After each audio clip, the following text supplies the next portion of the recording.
Snjallræði verkefni sem við höfum verið að vinna og í stuttu máli þá þetta þannig að nemendur glíma við litlar hönnunaraskoranir og þetta geta verið hönnunaraskoranir eins og til dæmis hannaði nýtt farartæki, hannaði nýtt leikfang. Þessi verkefni unnin í hópum og þau að læra ferli hönnunar, læra þessa hönnunarhugsun.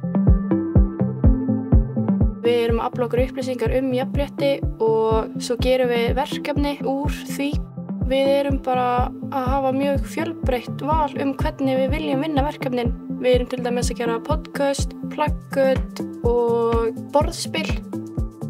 Þetta reynir mjög mikið á bæði samvinnuna og samskipti þeirra á milli. Þau læra svolítið að setja sig í spor annarra og hugmyndavinnan gefur þeim heilmikla möguleika að fara svolítið út fyrir bóksið, leita leiða og leita lausna. Og þetta rosa mikilvægt fyrir þau að líta bara inn á við og átta sig á hvað getum við gert. Þannig þau eru svona að velta þessu fyrir sér. Þessi vika fjallar jafnrétti. Við erum búin að gera svona litlar myndir sem við tökum mjög margar myndir og setjum eitt lítið vídeó. Mjög gaman að við erum að gera þetta og áhugavert.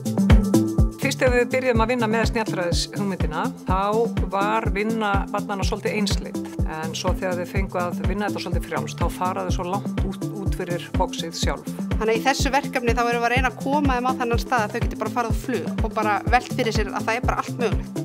Og koma alltaf með skemmtilegri hugmyndir eftir þess að það kynnast þessum vinnubröðum betur. Læra svo mikið í samskiptum og samvinnunni.